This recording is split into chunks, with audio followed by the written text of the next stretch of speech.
Alright, hi and welcome back to our educators.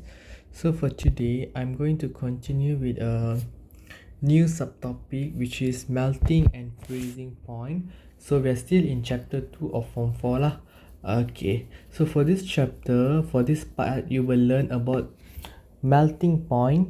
Kalau dalam bahasa Melayu, takat lebur, and freezing point, takat beku. Okay, so for the Malay version, the video is already there in playlist KSSM Kimia tingkatan 2 untuk Malay version. So in English version lah. Okay, so first thing saya nak korang highlight benda ni. Okay, take your red pen.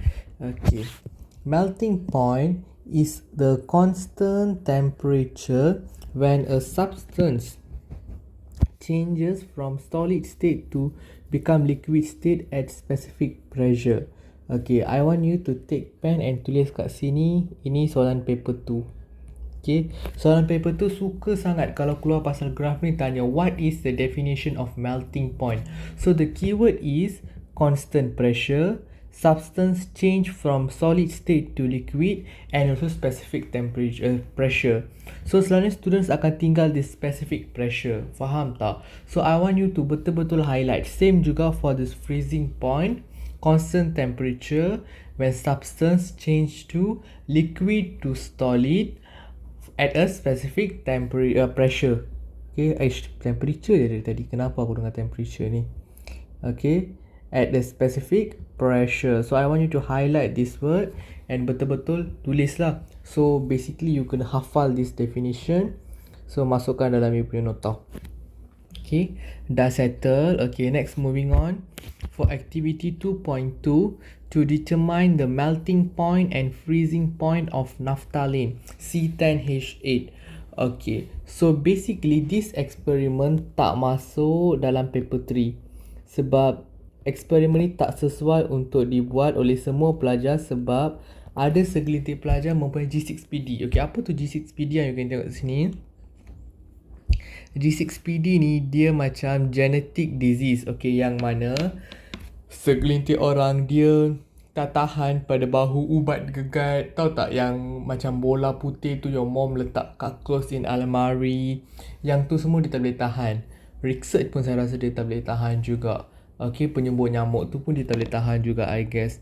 So orang-orang macam ni tak boleh buat this experiment, and memang eksperimen pilihan, and naphthalene pun dalam that category juga. So kalau dia buat, dia punya darah akan berlaku hemolysis. Maksudnya platelet darah dia akan terganggu dan akan termusnah sel darah merah dia. So nanti kalau sel darah merah musnah, macam-macam bayu.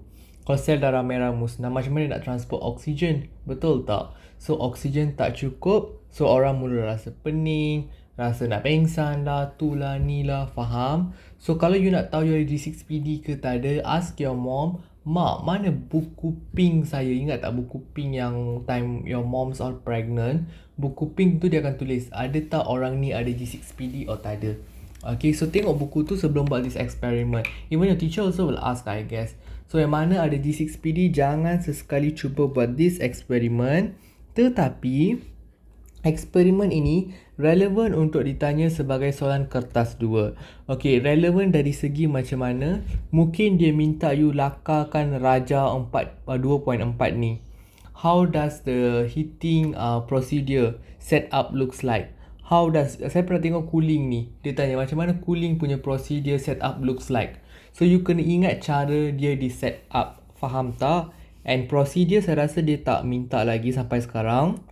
Okay, and then kita punya main part hari ni kita akan belajar this question. Explain why does temperature become constant. Kita akan belajar this question based on dua graph yang saya dah crop out keluar ni. Okay, so untuk soalan 1, A, B, C dan D ni semua. Okay, A, B ni soalan teori. Okay, dia tanya kenapa naphthalene is not heat directly and juga water bath is used. You can think for the answers. Saya memang tak akan bagi answers for this experiment sebab ini melibatkan amali. Saya memang bincang pasal paper 1 dan paper 2 sahaja in my channel. You boleh cari channel lain yang berkaitan dengan eksperimen ini. Okay, soalan 2A, B, C ni you kena buat eksperimen baru you tahu. And 3 ni kita akan belajar sekarang. Selalunya ala-ala soalan 3 ni yang banyak ada dalam paper 3. Okay, sorry, paper 2 and paper 2 and paper 1. Sorry, paper 3 tak ada kaitan. Alright, okay. So let's get started.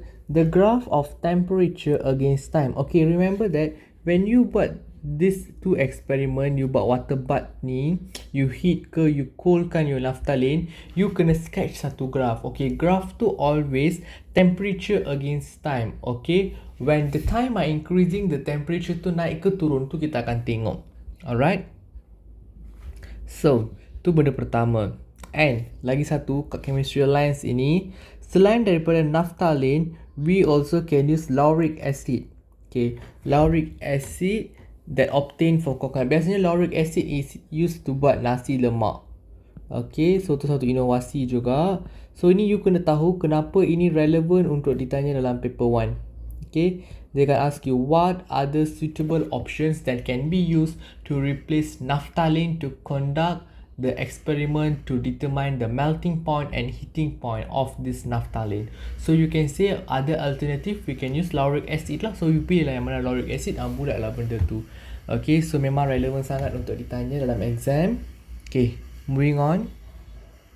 Figure 2.6. Okay, heating curve. Okay, tengok di sebelah kanan. Kanan kan? Ya, kanan, betul. Kanan awak. Okay. This is temperature. This is time. Okay, first thing you kena tahu, yang ini graph heating kan. So, in heating curve, we only can find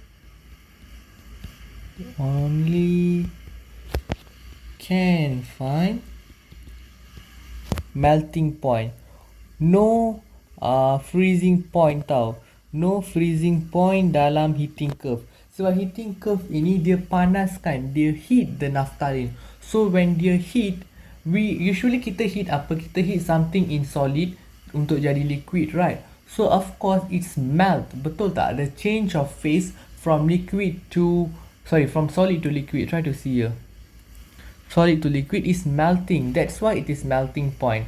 Faham tak? So untuk heating curve, the partner is always melting point. While for cooling curve, the partner is always freezing point. Dapat ke? And next issue is, where should you underline or guess it is your melting or freezing point? Okay, remember, if you diberi graph, you akan nampak satu straight line tau pada your graph. Dia straight, betul-betul straight macam ni. Ya, this line, nampak tak yang saya highlight ni? So this line lah refers whether it is a freezing or melting point. So the suhu exactly, the temperature exactly dengan this line, iaitu this one, let's say kat sini 76 degree Celsius. So this 76 degree Celsius is the melting point. Faham tak? Kalau let's say ini contohlah graph cooling, nampak tak? You kena tengok the straight line juga. Still the straight line concept dan temperature yang straight dengan dia. So you buat extrapolasi tu, nampak tak? So the temperature at here is the freezing point. Nampak? So this is the thing. Okay, and then what do I told to you? Naphthalene heating curve start with solid. Betul tak? Dia start with solid. Okay, wait start with solid. So kalau dia start with solid, dia undergoes heating. Heating, ya betul. So what is the final one?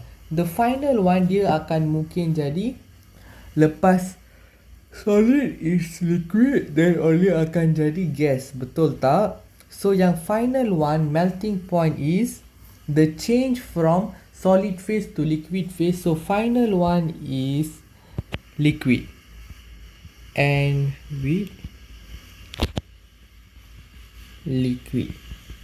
Dapat tak? Start with solid and with liquid. Okay. And then third one, I beritahu tadi, melting point determined from straight line. Okay, determined from straight line. Okay.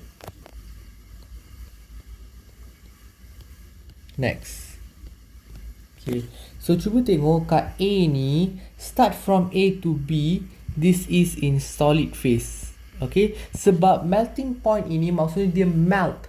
So dia melt from solid to liquid. Betul tak? So dia kena mula daripada solid. So where does the solid starts? From this A until dia capai B, Yeah, the temperature is increasing. Nampak tak graph tu? You can see how the temperature increasing. Bawah ni time kan. Kalau time yang ini, temperature dia kat sini. Kalau this, contoh lah sampai this time, temperature dia kat sini. So you nampak tak dia macam naik. So betul lah temperature increases. Temperature increases exists in solid state. Nampak tak? Done. When particle is heated, it's in solid state. So the particle in heated, kalau you supply haba kat particle, it will absorb the heat. Betul tak? This is keyword actually. This is the particles absorb the heat and vibrate faster.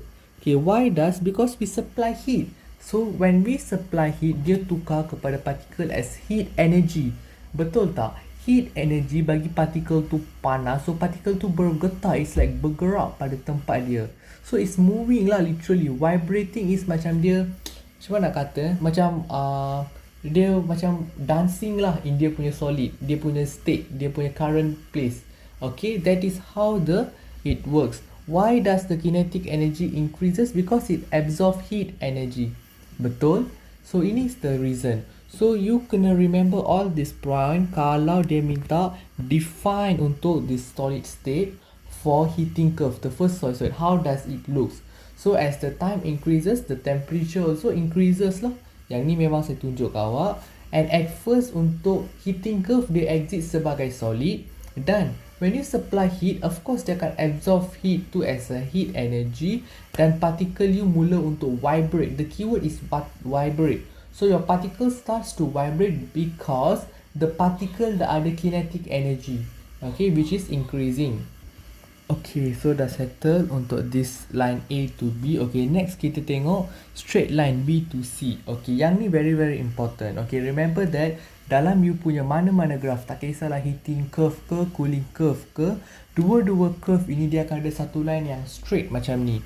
Okay, kalau dia, let's say kalau untuk cooling ni, ada line straight kan. So I do already mention to you that the line yang straight yang macam baring tu, it is maksudnya referring to the melting point ataupun freezing point satu. Lagi satu line tu kan macam straight kan, macam tidur kan, macam orang baring, right? So time tu tak ada temperature increase. Kenapa you tengok? Okay, cubalah you punya time kat sini. So kalau you tarik you punya time dengan you punya temperature sama juga. Kalau time kat sini still sama juga, nampak tak? So temperature dia tak increase, temperature dia constant. Okay, so kenapa? Because here does the melting occurs. So when the melting occurs, when the change of state of matter, because at this phase dia wujud sebagai solid plus liquid. Faham tak? Separuh solid, separuh liquid. So dia, we don't have such a term semi-solid, semi-liquid. We don't have such a term. We just have term solid, liquid or gas, or else dua-dua sekali. So macam kat sini dia macam dua-dua kan. So we put solid plus liquid. In exam pun betul juga kita secara macam ni, pepejal dan cecair. Solid and liquid still correct. Okay, no matter, it's still correct, acceptable. So why does the curve straight macam ni? Because at this point melting occurs, so temperature tak increase. Kenapa? They still absorb heat. Tapi heat yang dia absorb itu digunakan untuk overcome the attraction force between the particles. Why does like that? Okay, because macam ni. Wait down. Okay, kalau solid, okay, let's say that this is a box. Okay, box okay. So solid kan all the particles susun dekat-dekat macam yang saya case ni kan. But kalau liquid dia macam ni, macam ni, macam ni, macam ni, macam ni, macam ni, macam ni, dia macam jauh-jauh sikit kan. So at this phase, the heat absorb, heating curve kan dia absorb heat. Heat absorb tu is used to potong semua ikatan, semua bond between each particles. So they want to overcome the attraction force because the particles are duduk dekat-dekat cantum-cantum because dia ada strong attractive force. Okay, dia tarik kuat antara satu sama lain, dia pegang kuat-kuat, betul tak? So macam you dan kawan you pegang tangan kuat-kuat, I nak pisahkan you orang, apa saya kena buat? Saya kena buat like a very big punch between tengah-tengah tangan dua orang kan, supaya korang dua berjauhan. So same like that, dia bagi heat, dia bagi heat untuk nak break the attraction force. Don't say bond, say attraction force.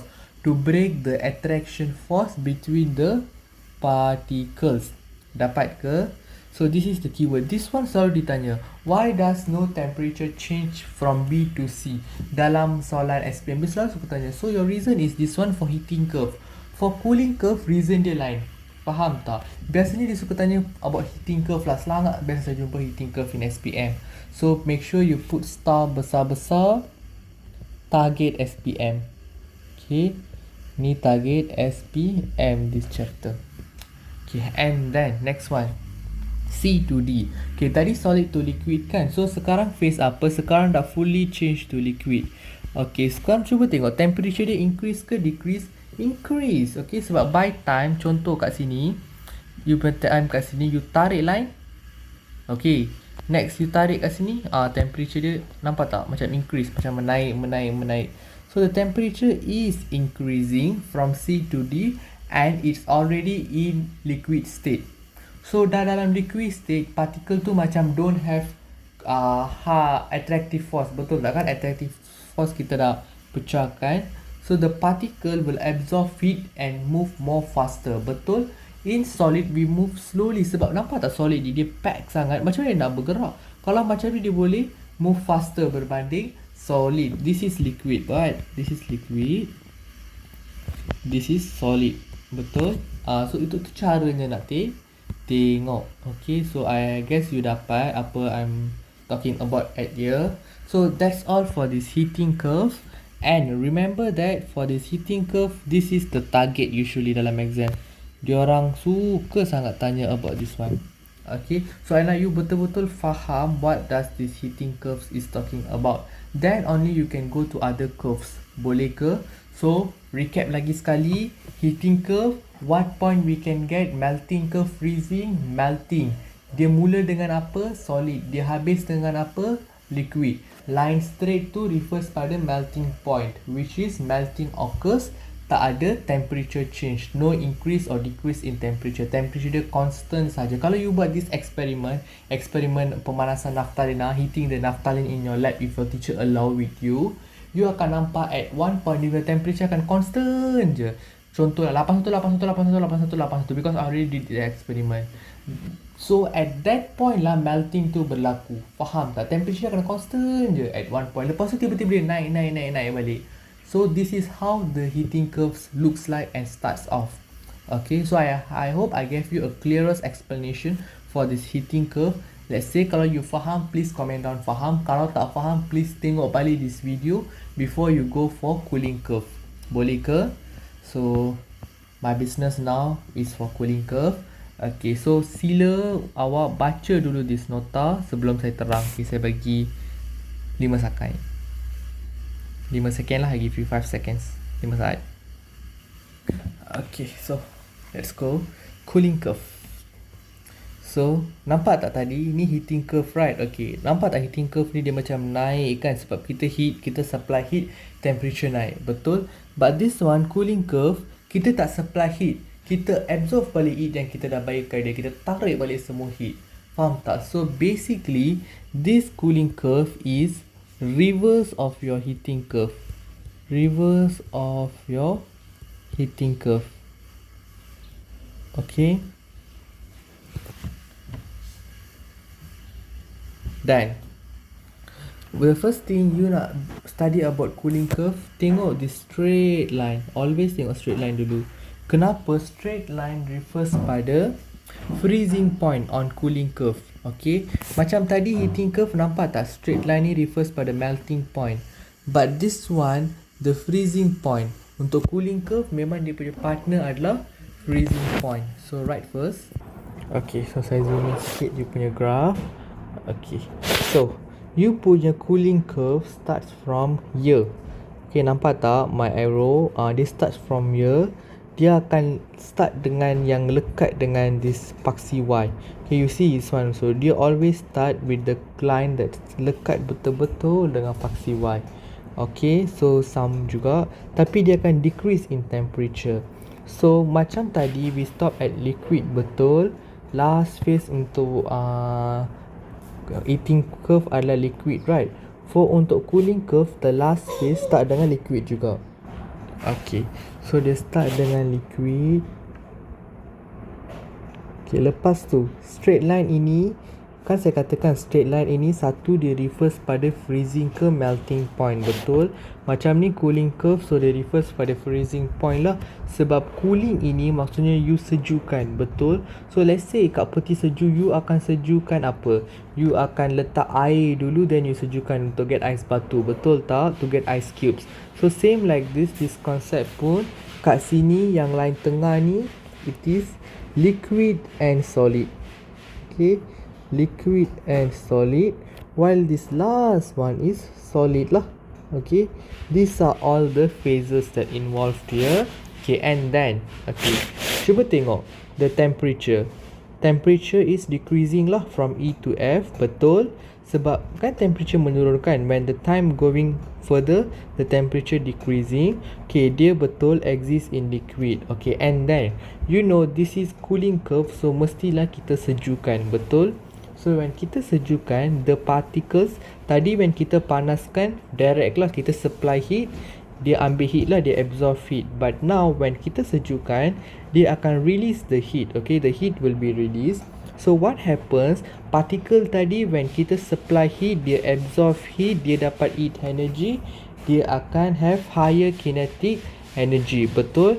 But now when dia release heat, dia losing dia punya heat energy, maka dia akan move slowly, so they are losing the kinetic energy. Ni macam vice versa dengan yang tadi.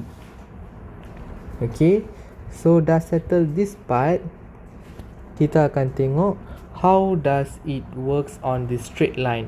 Okay, this straight line is where the main process for the phase change occur. So the phase change freezing memang occur kat straight line ni lah. Okay, freezing occurs, betul. No decrease in temperature. Kan I katakan this straight line is dia macam you tengah baring, so you tak buat apa-apa, so no decrease or increase in your temperature. Okay, macam tadi, why no increase in temperature? Because the energy used to overcome the attraction forces between the particles. But for this one, the heat energy that is lost to the surrounding, betul kan? Sebab cooling curve dia release energy, so dia akan lost lah to the surrounding, is balanced with the energy released when the particles attract each other to form solid. Maksudnya when sekejap, okay, cantik sikit. Okay, so sekarang kan dia dalam liquid solid kan, so nampak tak? Okay, so dia macam akan dekat sikit lah. So the energy when the particles are releasing ni, dia release energy kan, so all the energy that dia release tu akan balance dengan energy yang release when the particles also release energy to attract each other. Dua-dua akan, sistem pun akan lepaskan energy, the particle pun macam akan lepaskan energy. So I want you to betul-betul memorize this answer, because there is no other way for you to remember every single word for this thing unless you memorize this part. Okay, so you're gonna memorize lah, you're gonna memorize betul-betul, because why? This one is the answer scheme of the exam. Okay, kalau let's say soalan cooling curve keluar, dia tanya kenapa no decrease in temperature from this F to G, this from this heat until solid lah, the schema akan, dia exactly ikut buku teks, because the buku teks is where they do the schema. Okay, so pastikan you ikut buku teks lah. So saya nak you betul-betul hafal the reason at this straight line ini, macam tadi dan sekarang. Tadi pun saya dah highlight, saya dah tunjuk, so sekarang pun saya dah highlight, saya dah tunjuk. Okay, so saya harap you faham. Wait if I miss out anything, oh ya, I dah tulis dia start dengan mana. Okay, so recap lagi sekejap. Sekejap, dia start with mana? Liquid and with solid. So I would say this is reverse phase lah. Okay, reverse from heating curve. So kalau you dah hafal heating curve betul-betul, you don't have any problem with this cooling curve. It's just vice versa with the heating curve. But hanya the reason when the line itu straight tu, yang kita kata no decrease in temperature tu berbeza dengan reason when no increase in temperature. Yang lain semua vice versa sahaja. Okay, maksudnya berlawanan. So saya harap you dapat. Okay, and then sekejap, last kali apa saya tulis? Melting je. So ni saya dah tulis dah. And okay, wait lah, the last one. Only, saya lupa tulis. Only can find cooling pula. Freezing. Okay, freezing point from cooling curve lah. Okay, so this is totally vice versa with heating curve. Macam saya lebih advise my student untuk remember about heating curve, to interpret well about heating curve, then cooling curve diorang simply boleh interpret, because it's just vice versa. Selain daripada reason lah, reason ni sahaja yang you kena hafal sikit. Okay, and then from G to H completely dah berubah jadi solid, so the temperature still decrease juga from G to H, because it's still releasing heat. What kan cooling curve releasing heat kan, so this entire phase memang dia release heat. Yang ni heating, this entire phase memang dia absorb heat. Okay, tapi at this point only BC saja, no temperature increase. Ni pun sama, the entire process dia akan release heat, tapi at this process sahaja no decrease in temperature. Okay, heat and temperature is interconnected, exists in solid, and when cold the particle release heat and vibrate slower. So this is the whole explanation. So saya nak you salin this graph dengan you punya handwriting, salin with the reason sekali, and keep on revising. Okay, bagi yang still tak dapat teknik menjawab for this part, you can do past year questions. So saya rasa tu sahaja untuk video kali ini. Sorry, video kali ini sangat panjang sebab saya nak explain dua benda ini, dan maksimum dalam exam dua benda ni boleh bawa sampai 6 markah lah. Okay, so that's why I take my time untuk explain. Ini untuk paper 2 je. Paper 1 kita tak tahu berapa soalan dia akan keluarkan, tapi every year ada soalan berkaitan heating dengan cooling curve ini. Memang tak lari-lari these two chapter. Kalau in paper 1 tak ada, in paper 2 akan ada. Kalau in paper 2 tak ada, in paper 1 mesti akan ada. Tak ada year that this thing missed out. Okay, so saya harap you betul-betul fokus this part, and siapa-siapa rajin, you boleh start buat test yourself 2.1. Okay, nanti kita akan discuss in another one video. For Malay version saya dah bagi dah jawapan untuk test yourself 2.1.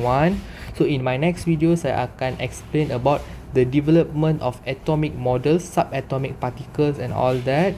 So video tu pun akan panjang sikit, but this video, yang video kali yang kedua tu yang akan saya nak record ni, dia mostly questions comes in paper 1 dalam soalan objektif. Okay, dia akan tanya about who found out neutron, who found out electrons. Dia mostly macam tu lah. Okay, but tak apa, whatever it is, we still kena go on juga sebab SPM semakin dekat. So pastikan korang baca dulu this thing before tengok my video. Okay, and tahukan your learning standard as well, apa you kena kuasai. Okay, these learning standards can be asked in this learning standard can be used as a guide to prepare your exam questions. Alright, so saya rasa tu sahaja untuk video kali ini. That's all, bye bye.